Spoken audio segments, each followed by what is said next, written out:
Ya, media sosial kita akhir-akhir ini benar-benar dihadapkan oleh berbagai macam fenomena dan peristiwa ya, baik positif maupun negatif ya. Ya, tak terkecuali dalam bidang intelektual keagamaan, yaitu keagamaan Islam ya. Akhir-akhir ini muncul kembali Tan Malaka ya, yang kemudian diusung tinggi oleh berbagai influencer di tanah air, yang padahal ketika kita memahami tentang Tan Malaka itu harus ada filter yang kokoh gitu, karena ada beberapa hal yang benar-benar harus di highlight supaya kita tidak memakannya secara mentah-mentah apa yang datang darinya ya. Kemudian setelah itu kita disuguhkan juga dengan isu pembatalan nasabah alawi ya, yang kita nggak menyangka gitu akan sepanjang ini kasus itu berlanjut. Nah, kemudian ada orang-orang juga, banyak oknum yang kemudian ingin meruntuhkan otoritas para ulama, padahal mereka jauh dari kata ulama, jauh dari kata otoritas. Nah, teman-teman sekalian, ketika kita pahami lebih dalam fenomena ini, maka akan kita mendapati bahwa hal tersebut adalah output westernisasi program dari barat, tanpa kita sadari bahwa alam pikiran kita telah tercuci oleh wacana-wacana barat. Ketika kita berbicara mengenai westernisasi, ternyata orang-orang yang berbicara mengenai westernisasi itu bukan hanya orang-orang yang anti terhadap barat saja, Pak. Tapi dia telah dialami oleh banyak orang dan dirasakan oleh banyak orang. Namun, anehnya, orang-orang timur ketika berhadapan dengan westernisasi itu cenderung gampang, Pak. Gampang untuk mempersoalkan, gampang untuk mengkritik, dan gampang untuk menolaknya. Salah seorang profesor, Darius Sayegan, dalam bukunya Schizophrenia Islamic Society Confronting the West, itu mengatakan bahwa westernisasi itu telah memecah kaum muslimin menjadi 3 sikap. Yang pertama adalah orang-orang yang memilih kembali ke masa lalu. Yang kedua adalah orang yang memilih menghadapi barat, namun dengan segala resiko yang tentu juga dihadapinya. Yang ketiga adalah orang-orang yang menolak mentah-mentah semua yang datang dari barat. Nah, ketika hal ini, Pak, menurut Darius Sayegan, itu merupakan cerminan ketidakpuasan orang-orang Islam ketika berhadapan dengan westernisasi. Nah, ketidakpuasan ini disebabkan karena 2 hal. Yang pertama adalah ketidakfahaman kita akan westernisasi, dan yang kedua adalah ketidakmampuan kita menghadapi, menundukkan, dan mengasimilasi semua yang datang dari barat. Nah, ketidakmampuan dan ketidakfahaman ini disebabkan oleh satu poros saja. Poros apa itu? Yaitu adalah ketiadaan kajian filosofis atau kajian yang mendalam mengenai westernisasi. Nah, ketika orang-orang Islam bingung, ketika orang-orang Timur bingung bagaimana harus berhadapan dengan westernisasi, di Barat sendiri kritikan terhadap westernisasi itu adalah hal yang biasa, Pak. Salah seorang profesor bernama Sergei Latouche, dia itu adalah profesor dalam bidang ekonomi dan politik di Universitas Paris, Perancis. Dia menulis sebuah buku berjudul L'Occidentalisation du Monde atau The Westernization of the World, atau dalam bahasa Indonesia itu adalah westernisasi dunia.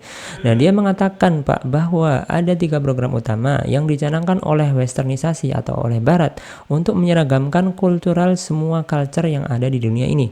Nah, dalam bidang ekonomi dan politik. Apa saja program itu? Program itu adalah industrialisasi, urbanisasi, dan yang terakhir adalah denasionalisasi. Nah, apakah 3 program itu mempunyai dampak? Ya, masih menurutnya bahwa ketiga hal itu mempunyai dampak yang sangat besar di bidang politik dan ekonomi di dunia ini, Pak. Dampak yang pertama adalah industri lokal hancur. Kemudian ketika industri lokal telah hancur, maka yang terjadi kemudian adalah utang negara yang membengkak. Ketika utang negara telah membengkak, yang terjadi kemudian adalah kudeta di mana-mana. Ketika kudeta di mana-mana terjadi, yang terjadi kemudian adalah perang saudara juga. Ketika perang saudara juga telah terjadi di mana-mana, maka yang terjadi yang terakhir adalah tuntutan kebebasan masyarakat bawah kepada masyarakat atasan. Dan tanpa disadari, ini adalah sebuah erosi culture atau erosi kebudayaan yang kemudian digantikan oleh kebudayaan barat. Maka di sini kita paham, Pak, bahwa apabila kita berbicara mengenai westernisasi itu bukan hanya program biasa, bukan hanya soal ekonomi dan politik, tapi jauh lebih dalam daripada itu adalah tentang cara berpikir atau konsep dalam bentuk wacana yang hidup di dalam alam pikiran orang muslim. Nah, wacana asing yang hidup dalam pikiran orang muslim pada hari ini, menurut Foucault itu sudah cukup untuk dikatakan sebagai hegemoni. Artinya apa, Pak? Artinya simpelnya adalah bahwa orang-orang muslim pada zaman ini telah terhegemoni oleh hegemoni barat. Buktinya apa ya? Ketika kita berbicara mengenai bukti, Pak, bahwa banyak di antara cendekiawan-cendekiawan kita yang demi merespon isu-isu seperti demokrasi, hak asasi manusia, atau kebebasan, mereka menafsirkan Al-Quran dan hadis dengan cara pandang yang asing, dengan pendekatan yang asing.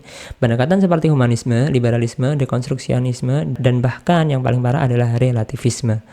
Nah, padahal pendekatan ini tentu saja pendekatan yang asing dan tidak disepakati oleh ulama-ulama kita dan tidak diajarkan oleh ulama-ulama kita yang bersambung kepada Rasulullah SAW. Akibatnya apa?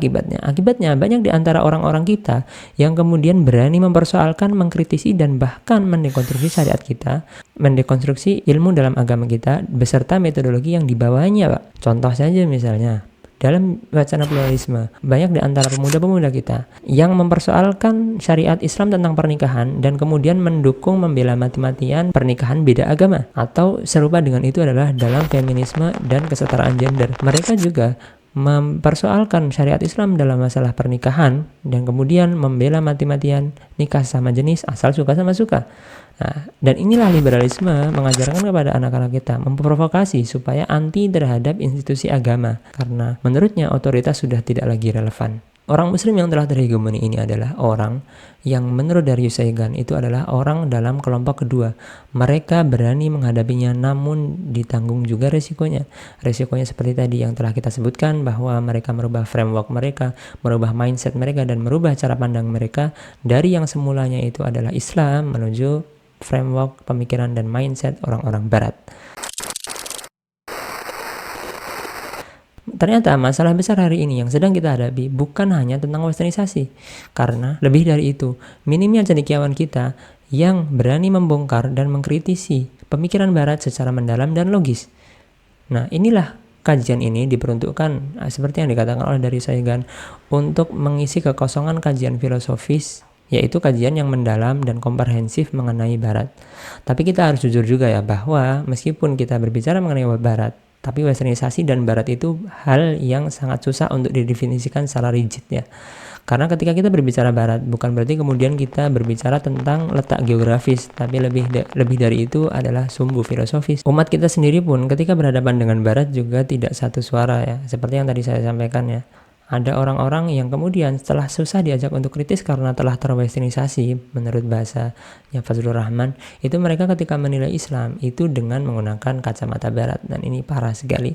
Contohnya apa? Ya contohnya banyak ya. Ada orang-orang yang pro banget sama sekularisme, bahkan dia mengatakan bahwa sekular ini harus diterapkan di seluruh kehidupan orang-orang muslim. Sampai yang paling parah, setelah mereka menerapkan sekularisme, mereka berkata bahwa negara itu nggak usah lah ikut campur urusan tentang agama. Atau bahkan yang lebih parah, ada yang mengatakan juga bahwa kita harus membubarkan Kementerian Agama dan MUI. Itu adalah efek daripada sekularisme. Kembali ke tadi, metodologi apa yang akan kita gunakan? Nah, metodologi yang akan kita gunakan itu adalah metodologi yang sifatnya populis bukan akademisnya. Kenapa kita menggunakan populis ya? Karena lebih dekat dengan kehidupan kita ya. Dan kita juga nggak bisa meremehkan metodologi populis ini teman-teman sekalian. Kenapa demikian? Karena populis pun itu tersusun dari kata-kata. Dan kata-kata itu tersusun dari makna. Makna itu terlahir dari konsep. Dan konsep itu merupakan cerminan worldview atau pandangan alam. Nah, contohnya misalnya dalam sebuah kampus ada seorang yang menulis di tembok kampusnya, tidak ada yang permanen kecuali perubahan. Kemudian orang yang nggak senang akan memberikan tanda silang, seret. Nah, kemudian orang yang lebih pintar itu menulis di bawahnya, yang namanya perubahan pasti tidak permanen. Nah, atau misalnya contoh yang lain, ada yang menulis di tembok kampus mengatakan bahwa Tuhan telah mati, kata Nietzsche. Orang yang nggak senang akan mengatakan GBLK, mohon maaf, karena dicaci-caci ya. Atau orang yang lebih pintar akan mengatakan Nietzsche telah mati, kata Tuhan. Dan ini merupakan gambaran ya, merupakan gambaran dan merupakan bukti bahwa yang namanya kata-kata itu terlahir dari konsep. Yang namanya kata-kata itu terlahir dari konsep yang mana telah terkontemplasikan dalam alam pikiran seseorang kemudian dituangkan dalam sebuah kata-kata. Oleh karenanya metodologi yang populis ini ya, meskipun dia hanya populis bukan akademis, tapi selama dia tidak keluar dari koridor Islam, insya Allah ya oke-oke saja lah ya. Segmen ini kita beri nama Mishkat ya. Kenapa? Karena materi yang saya ambil sepenuhnya itu dari bukunya Prof. Hamid Fahmi Zarkashi berjudul Mishkat ya.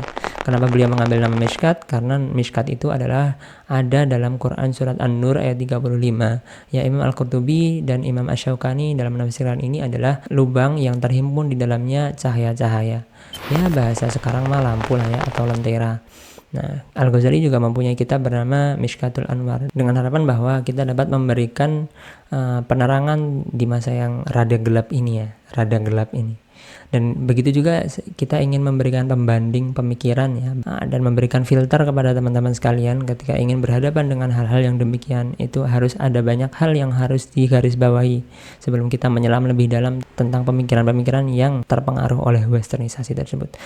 Baik, cukup sekian teman-teman sekalian, semoga istiqomah dan menjadi amal jariah buat kita semuanya. Sampai jumpa di konten selanjutnya. Wassalamualaikum warahmatullahi wabarakatuh.